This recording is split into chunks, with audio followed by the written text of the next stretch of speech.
ಶ್ರೀ ಗಣಪತಿ ಶಾರದಾ ಗುರುಭ್ಯೋ ನಮಃ. ನಾರಾಯಣಂ ನಮಸ್ಕೃತ್ಯ ನರಂಚೈವ ನರೋತ್ತಮಂ ದೇವೀಂ ಸರಸ್ವತೀಂ ಚೈವ ತಥೋ ಜಯಮುದೀರಗೆ.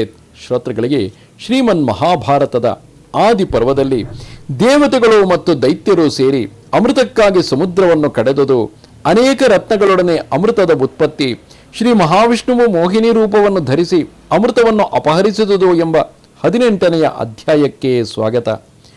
ಸೌತಿಗಳು ಹೇಳುತ್ತಾರೆ, ಶ್ರೀ ಮಹಾವಿಷ್ಣುವು ಹೇಳಿದ ಮಾತುಗಳನ್ನು ಕೇಳಿ, ಅಂದರೆ ಹಿಂದಿನ ಅಧ್ಯಾಯದಲ್ಲಿ ಮಹಾವಿಷ್ಣುವು ದೇವತೆಗಳೊಂದಿಗೆ ಮೇರು ಪರ್ವತದಲ್ಲಿ ಸೇರಿರುವಾಗ ಅಮೃತವನ್ನು ಹೇಗೆ ಉತ್ಪತ್ತಿ ಮಾಡುವುದು ಎಂಬುದನ್ನು ಹೇಳುತ್ತಾನೆ.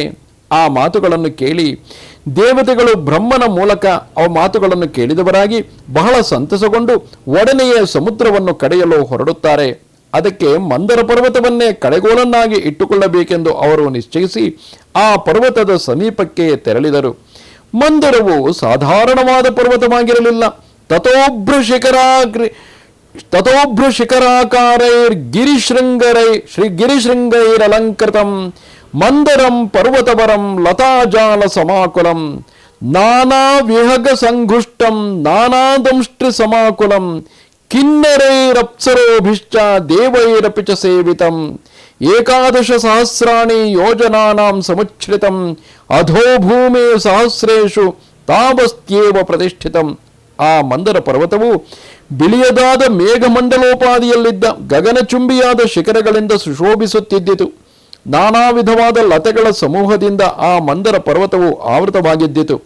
ನಾನಾ ವಿಧವಾದ ಪಕ್ಷಿಗಳು ಆ ಪರ್ವತದ ಸುತ್ತಲೂ ಇದ್ದ ವೃಕ್ಷಗಳಲ್ಲಿ ಗೂಡು ಕಟ್ಟಿಕೊಂಡು ಕಲ ನಿನಾದಗಳನ್ನು ಮಾಡುತ್ತಿದ್ದವು.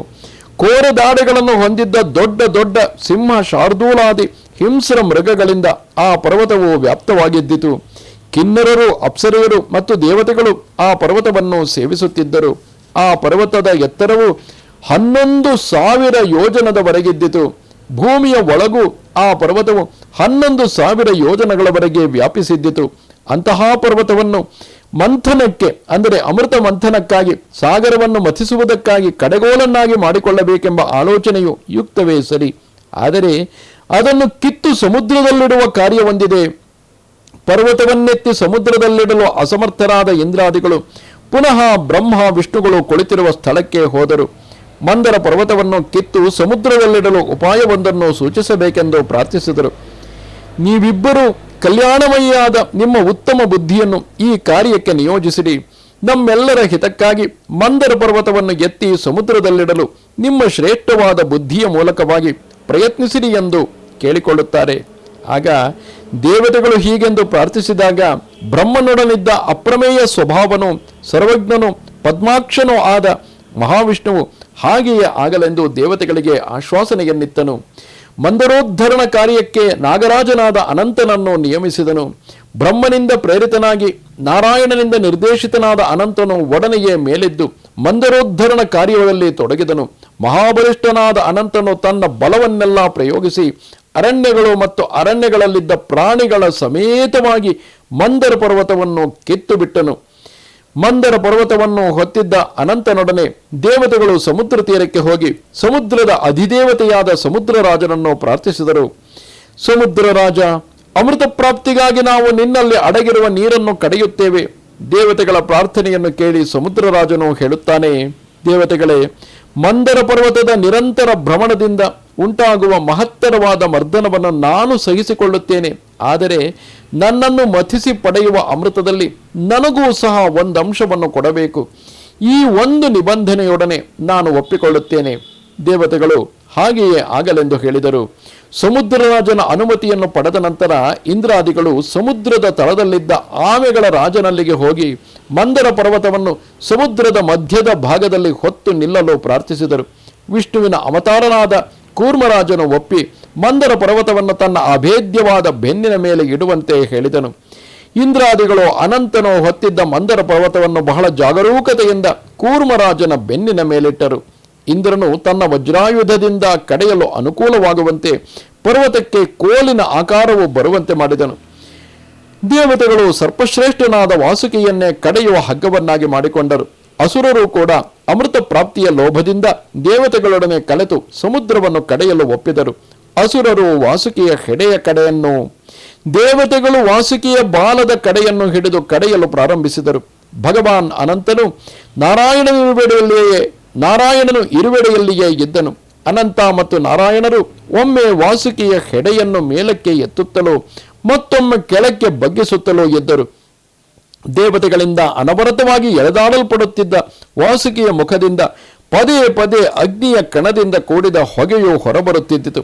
ಕಪ್ಪಾದ ಆ ಹೊಗೆಯು ಅಗ್ನಿ ಜ್ವಾಲೆಗಳು ನಭೋಮಂಡಲವನ್ನು ವ್ಯಾಪಿಸಿ ವಿದ್ಯುತ್ತಿನಿಂದ ಕೂಡಿದ ಮೋಡವಾಗಿ ಮಾರ್ಪಟ್ಟು ಕಡೆದು ಬಳಲಿದ್ದ ದೇವದಾನವರ ಮೇಲೆ ತಂಪಾದ ಮಳೆಯನ್ನು ಕರೆಯುತ್ತಿದ್ದಿತು.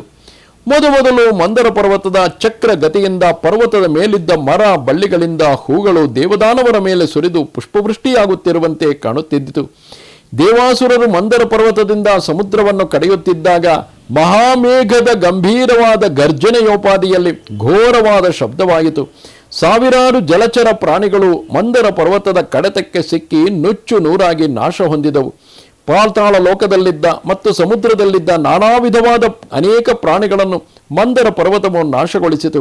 ಪರ್ವತವು ಗರಗರನೆ ತಿರುಗುತ್ತಿರಲಾಗಿ ಪರ್ವತದ ಮೇಲಿದ್ದ ಮಹಾವೃಕ್ಷಗಳು ಪರಸ್ಪರ ಸಂಘಟನೆಯಿಂದ ಬುಡ ಮೇಲಾಗಿ ಅವುಗಳಲ್ಲಿದ್ದ ಅಸಂಖ್ಯಾತ ಪಕ್ಷಿಗಳ ಸಮೇತವಾಗಿ ತೊಪನೆ ಸಮುದ್ರದಲ್ಲಿ ಬೀಳುತ್ತಿದ್ದವು. ಮಹಾವೃಕ್ಷಗಳ ಪರಸ್ಪರ ಸಂಘರ್ಷಣೆಯಿಂದ ಜ್ವಾಲೆಗಳಿಂದ ಕೂಡಿದ ಅಗ್ನಿಯು ಹುಟ್ಟಿ ಕಾರ್ಮುಗಿಲನ್ನು ಮಿಂಚು ಆವರಿಸುವಂತೆ ಮಂದರ ಪರ್ವತವನ್ನು ಆವರಿಸಿತು. ಹೀಗೆ ಹುಟ್ಟಿದ ಅಗ್ನಿಯು ಪರ್ವತದ ಚಕ್ರಗತಿಯಿಂದ ಭಯಗೊಂಡು ಅಲೆದಾಡುತ್ತಿದ್ದ ಆನೆಗಳನ್ನು, ಸಿಂಹಗಳನ್ನು ಮತ್ತು ಅನೇಕ ಇತರ ಪ್ರಾಣಿಗಳನ್ನು ಸಹ ಭಸ್ಮ ಮಾಡಿಬಿಟ್ಟಿತು. ಪರ್ವತದ ಸುತ್ತಲೂ ಹತ್ತಿಕೊಂಡು ಧಗಧಗನೆ ಉರಿಯುತ್ತಿದ್ದ ಮಹಾಜ್ವಾಲೆಗಳಿಂದ ಕೂಡಿದ್ದ ಬೆಂಕಿಯನ್ನು ದೇವಾಧಿಪನಾದ ಇಂದ್ರನು ಮೇಘಗಳಿಂದ ಹೊರಹೊರಟ ಧಾರಾಕಾರವಾದ ಜಲಪ್ರವಾಹದಿಂದ ಉಪಶಮನಗೊಳಿಸಿದನು. ಅನಂತರದಲ್ಲಿ ಮಂದರ ಪರ್ವತದ ಮೇಲಿದ್ದ ವೃಕ್ಷಗಳಿಂದಲೂ ಮತ್ತು ಔಷಧಿ ಲತೆಗಳಿಂದಲೂ ರಸಗಳು ಸಮುದ್ರಕ್ಕೆ ತೊಟ್ಟಿಕ್ಕಿದವು. ವೃಕ್ಷಗಳ ಮತ್ತು ಔಷಧಿ ಲತೆಗಳ ಅಮೃತಕ್ಕೆ ಸಮಾನವಾದ ರಸದಿಂದಲೂ ಸ್ವರ್ಣಮಯವಾದ ಮಂದರ ಪರ್ವತದಿಂದ ಹರಿದು ಬರುತ್ತಿದ್ದ ರಸದಿಂದಲೂ ಕೂಡಿದ ಸಮುದ್ರದ ನೀರನ್ನು ದೇವತೆಗಳು ಪ್ರಾಶನ ಮಾಡಿ ಅಮರತ್ವವನ್ನು ಪಡೆದರು. ಅನಂತರದಲ್ಲಿ ಮಹಾವೃಕ್ಷಗಳ ಮತ್ತು ಔಷಧಿ ಲತೆಗಳ ರಸದ ಸಮ್ಮಿಶ್ರಣದಿಂದ ಸಮುದ್ರದ ನೀರೆಲ್ಲವೂ ಹಾಲಾಗಿ ಪರಿವರ್ತಿತವಾಯಿತು. ಕಡೆಯುವಿಕೆಯು ಮುಂದುವರೆದು ಆ ಹಾಲಿನಿಂದ ತುಪ್ಪವು ಹೊರಬಂದಿತು. ಆದರೆ ಎಷ್ಟು ಕಡೆದರೂ ಅಮೃತವು ಮಾತ್ರ ಉತ್ಪನ್ನವಾಗಲಿಲ್ಲ. ಶ್ರಾಂತರಾದ ದೇವತೆಗಳು ಅಲ್ಲಿಯೇ ಕುಳಿತಿದ್ದ ವರದನಾದ ಬ್ರಹ್ಮನನ್ನು ಕೇಳುತ್ತಾರೆ. ಬ್ರಹ್ಮದೇವ, ನಾರಾಯಣನೊಬ್ಬನನ್ನುಳಿದು ಎಲ್ಲ ದೇವತೆಗಳು ಮತ್ತು ದಾನವರು ಈ ಸಮುದ್ರವನ್ನು ಬಹಳ ಕಾಲದಿಂದಲೂ ಕಡೆದು ಬಹಳ ಬಳಲಿದ್ದೇವೆ. ಇಷ್ಟು ಕಡೆದರೂ ಅಮೃತವು ಹುಟ್ಟುವ ಸೂಚನೆಯೇ ಕಂಡುಬರುತ್ತಿಲ್ಲ. ಮುಂದೇನು ಮಾಡಬೇಕು ಎಂಬುದನ್ನು ದಯಮಾಡಿ ಹೇಳು ಎನ್ನುತ್ತಾರೆ. ದೇವತೆಗಳ ಮಾತನ್ನು ಕೇಳಿ ಬ್ರಹ್ಮನು ನಾರಾಯಣನಿಗೆ ಹೇಳುತ್ತಾನೆ, ಮಹಾವಿಷ್ಣು, ದಯಮಾಡಿ ಇವರಿಗೆ ನಿನ್ನ ಬಲವನ್ನು ದಯಪಾಲಿಸು. ಈ ಸಮಯದಲ್ಲಿ ನೀನೊಬ್ಬನೇ ಎಲ್ಲರಿಗೂ ಆಶ್ರಯನು. ಅದಕ್ಕೆ ನಾರಾಯಣನು, ಸಮುದ್ರ ಮಂಥನ ಕಾರ್ಯಕ್ಕೆ ಯಾರು ಪ್ರಯತ್ನಿಸುತ್ತಿದ್ದಾರೆಯೋ ಅವರೆಲ್ಲರಿಗೂ ನಾನು ಬಲ ಪ್ರದಾನ ಮಾಡುತ್ತೇನೆ. ಈಗ ನೀವೆಲ್ಲರೂ ಸೇರಿ ನಿಮ್ಮ ಸಂಪೂರ್ಣ ಬಲವನ್ನು ನಿಯೋಜಿಸಿ ಮಂದರ ಪರ್ವತದಿಂದ ಸಮುದ್ರವನ್ನು ಕಡೆದು ಅದನ್ನು ಕಲಗೆ ಬಿಡಿರಿ ಎಂದು ಹೇಳಿದನು.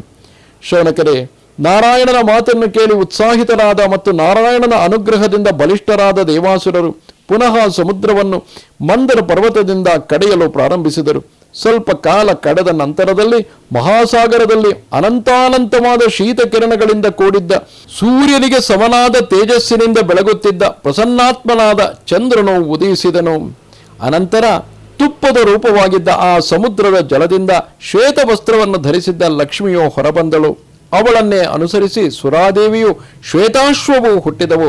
ಅನಂತರ ಸಮುದ್ರದ ಘೃತರೂಪವಾದ ಜಲದಿಂದ ಅನಂತ ಕಿರಣಗಳಿಂದ ಪ್ರಕಾಶಿಸುತ್ತಿದ್ದ ಕೌಸ್ತುಭಮಣಿಯು ಹುಟ್ಟಿ ಶ್ರೀಮನ್ನಾರಾಯಣನ ವಕ್ಷಸ್ಥಳವನ್ನು ಅಲಂಕರಿಸಿತು. ಲಕ್ಷ್ಮಿ, ಸುರಾದೇವಿ, ಸೋಮ ಮತ್ತು ಮನಸ್ಸಿನ ವೇಗಕ್ಕೆ ಸಮಾನವಾದ ವೇಗವುಳ್ಳ ಉಚ್ಚೈಶ್ರವಸ್ಸೆಂಬ ಬಿಳಿಯ ಕುದುರೆ ಇವುಗಳು ಸೂರ್ಯನ ಮಾರ್ಗವನ್ನೇ ಆಶ್ರಯಿಸಿ ದೇವಲೋಕಕ್ಕೆ ಹೋದವು.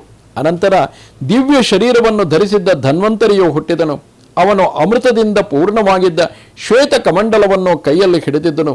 ಪರಮಾದ್ಭುತವಾದ ಆ ದೃಶ್ಯವನ್ನು ನೋಡಿ ದಾನವರ ಸಮೂಹದಲ್ಲಿ ಅಮೃತಕ್ಕಾಗಿ ಕೋಲಾಹಲವೆದ್ದಿತು. ಅಮೃತವು ನನ್ನದು ಎಂದು ಒಬ್ಬೊಬ್ಬರು ಕೂಗಿಕೊಳ್ಳುತ್ತಿದ್ದರು. ಅನಂತರ 4 ಬಿಳಿಯ ದಂತಗಳನ್ನು ಹೊಂದಿದ್ದ ಮಹಾಕಾಯದಿಂದ ಯುಕ್ತವಾಗಿದ್ದ ಶ್ರೇಷ್ಠವಾದ ಐರಾವತವೆಂಬ ಆನೆಯು ಸಮುದ್ರದಿಂದ ಹುಟ್ಟಿತು.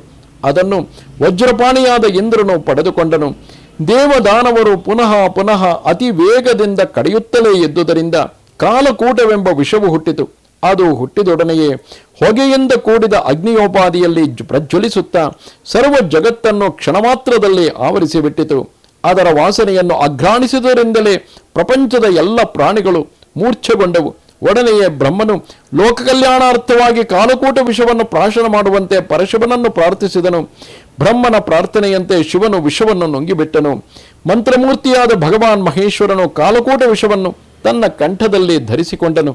ಅಂದಿನಿಂದಲೇ ಪರಶಿವನು ನೀಲಕಂಠನೆಂಬ ಮತ್ತೊಂದು ಹೆಸರಿನಿಂದಲೂ ಪ್ರಸಿದ್ಧನಾದನು. ಆ ಪರಮಾದ್ಭುತವನ್ನು ನೋಡಿ ದಾನವರು ನಿರಾಶೆ ಹೊಂದಿದರು. ಅಮೃತವನ್ನು ಮತ್ತು ಲಕ್ಷ್ಮಿಯನ್ನು ಪಡೆದುಕೊಳ್ಳಬೇಕೆಂದು ಅವರು ಬಹುವಾಗಿ ಆಶಿಸಿದ್ದರು. ಅವೆರಡೂ ತಮಗೆ ಸಿಕ್ಕದೇ ಇದ್ದುದರಿಂದ ದೇವತೆಗಳನ್ನು ದ್ವೇಷಿಸತೊಡಗಿದರು. ದೇವದಾನವರಲ್ಲಿ ಅಮೃತಕ್ಕಾಗಿಯೂ ಮತ್ತು ಲಕ್ಷ್ಮಿಗಾಗಿಯೂ ಕಲಹವಾಗುವುದರಲ್ಲಿದ್ದಾಗ ನಾರಾಯಣನು ತನ್ನ ಮಾಯೆಯಿಂದ ಮೋಹಿನಿಯಾಗಿ ಪರಿವರ್ತಿತನಾದನು. ಪರಮಾದ್ಭುತವಾದ ಸ್ತ್ರೀರೂಪವನ್ನು ಧರಿಸಿ ದಾನವರ ಬಳಿಗೆ ಹೋದನು. ಯೋಗಿಗಳನ್ನು ಭ್ರಮೆಗೊಳಿಸುವ ರೂಪ, ಪದ್ಮದಳಾಕಾರದ ಕಣ್ಣುಗಳು, ತೊಂಡೆ ಹಣ್ಣಿನಂತಿರುವ ಚೆಂದುಟಿಗಳು, ಸೂರ್ಯ ಚಂದ್ರರಂತೆ ಥಳಥಳಿಸುತ್ತಿರುವ ಕರ್ಣಾಭರಣಗಳಿಂದ ಕೂಡಿದ ಕಿವಿಗಳು, ಮುಖ ಚಂದ್ರನಿಗೆ ಲಾಂಛನದಂತಿರುವ 2 ಕಪ್ಪಾದ ಹುಬ್ಬುಗಳು, ಸೌಂದರ್ಯ ವಸ್ತುಗಳನ್ನು ತುಂಬಿದ ಸಂಪುಟಗಳಂತಿರುವ ಸ್ತನದ್ವಯಗಳು, ಸಿಂಹದ ಸೊಂಟಕ್ಕೆ ಸಮನಾದ ನಡುವು, ಸುವರ್ಣಮಯವಾದ ಗೆಜ್ಜೆಗಳಿಂದ ಶೋಭಿಸುತ್ತಿರುವ ಪಾದದ್ವಯಗಳು, ಇಂತಹ ಲಾವಣ್ಯಾತಿಶಯದಿಂದ ಕೂಡಿದ್ದ ಮೋಹಿನಿಯು ಬಂದೊಡನೆಯೇ ದೈತ್ಯ ದಾನವರಿಗೆ ತಾವೇನು ಮಾಡುತ್ತಿರುವೆವು ಎಂಬ ಅರಿವೇ ಇಲ್ಲವಾಯಿತು. ಮೋಹಿನಿಯನ್ನು ಎವೆಯಕ್ಕದೆ ನೋಡಲು ಪ್ರಾರಂಭಿಸಿದರು. ಮೋಹಿನಿಯ ಕಡೆಗಣ್ಣಿನ ನೋಟವು ಬಿದ್ದೊಡನೆಯೇ ಪ್ರತಿಯೊಬ್ಬ ದಾನವನು ಅಸುರನು ಮಂತ್ರದಂಡದಿಂದ ಆಕರ್ಷಿತನಾದವನಂತೆ ತಾನಾರು, ತನ್ನ ಕರ್ತವ್ಯವೇನು, ತಾನು ಏನು ಮಾಡುತ್ತಿರುವೆನು ಎಂಬುದೆಲ್ಲವನ್ನೂ ಮರೆತು ತಾನು ಕುಳಿತಲ್ಲಿಂದ ಮೆಲ್ಲನೆ ಮೇಲೆದ್ದು ಮೋಹಿನಿಯನ್ನು ಹಿಂಬಾಲಿಸುತ್ತಿದ್ದನು. ಅವರ ಭ್ರಾಂತಿಯ ಕಾರಣದಿಂದ ಬಹಳ ಕಷ್ಟಪಟ್ಟು ಸಂಪಾದಿಸಿದ ಅಮೃತ ಕಲಶವು ಮೋಹಿನಿಯ ಕೈ ಸೇರಿತು. ಅವಳ ಮೇಲೆಯೇ ನೆಟ್ಟ ಮನಸ್ಸುಳ್ಳವರಾಗಿದ್ದ ಮೂಢರಾದ ದೈತ್ಯ ದಾನವರು ಆ ಅಮೃತ ಕಲಶವನ್ನು ಆ ಮೋಹಿನಿಯ ಕೈಗೆ ಕೊಟ್ಟುಬಿಟ್ಟರು ಎಂಬಲ್ಲಿಗೆ ಮಹಾಭಾರತದ ಆದಿಪರ್ವದ 18ನೆಯ ಅಧ್ಯಾಯವು ಮುಗಿಯಿತು. ನಮಸ್ತೆ ಶಾರದೆ ದೇವಿ ಕಾಶ್ಮೀರ ಪುರವಾಸಿನಿ ತ್ವಾಮಹಂ ಪ್ರಾರ್ಥಗೆ ನಿತ್ಯಂ ವಿದ್ಯಾದಾನಂಚ ದೇಹಿಮೆ. ನಮಸ್ಕಾರ.